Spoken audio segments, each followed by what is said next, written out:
Working in letterpress, you end up collecting a lot of items, and often you don't have the time to catalog them. This galley cabinet has tons of those trays of rad items that need organizing and putting away. So today I'm going to clear out one of those trays and chip away at this task. This is a new box of metal type I bought 5 years ago at the printers fair.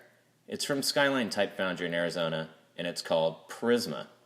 PRISMA is a variation of the popular font Cable that was designed by Rudolf Koch in 1931. He designed a lot of timeless fonts like this one. Jurassic Park, anyone? Anyways, back to PRISMA. I think it has a very futuristic feel, even though it was created squarely in the Art Deco period. I mean, check out the ampersand. The scale and spacing of the lines are reminiscent of an 80s arcade logo, or maybe NASA. I'm picking up like a 1984 LA Olympics vibe. But enough with the history lessons, let's unbox this metal type.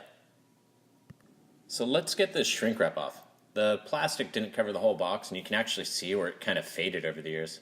One nice touch is that Skyline, they give you this ID tag for the front of your drawers, but we're going to print our own instead today.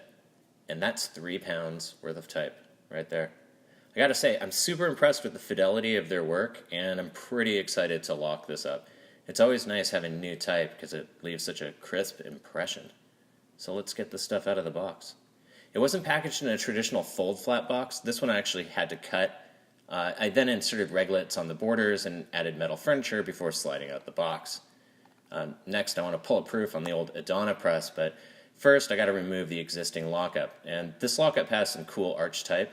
If you don't photo document your lockups, I definitely encourage you to do so. Now we're ready for our new font. So this chase is just 9 inches by 12 inches. It's pretty quick and easy to fill out the furniture. And just like that, our basic form is ready. But you may notice some play between the characters, and that's where these come in handy. These are copper and brass spacers. They come in all type heights. These are new old stock from the 60s probably. They can help us space out the ends of those lines, and it's tough to see here, but one is thicker than the other. If you're in a pinch, you can always cut down like manila folder material and cardstock. It's all analog, right? So whatever works. But basically just fill out the ends of those lines until everything is nice and tight.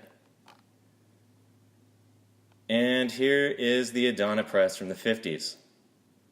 How cool is that, right? The ink plate spins every time you open it. I love it.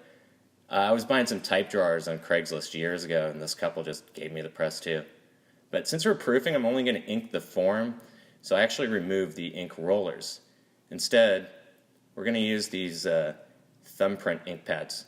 They're super handy, and I'm not going for perfection. I just need something to help me organize this type into the drawers. So basically, there you have it. Let's move it into a new home.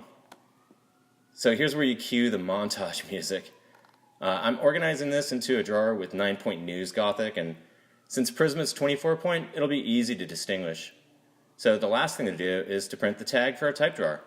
And like I showed you before, Skyline provides a tag, but it's not in the actual font, and I really like having the actual font on the front of the drawers. And keep with that 80s vibe, I picked out hot pink for the ink.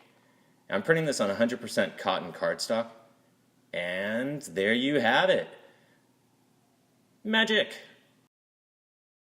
So there's one less thing to organize and one more typeface to print with. That is PRISMA 24-point.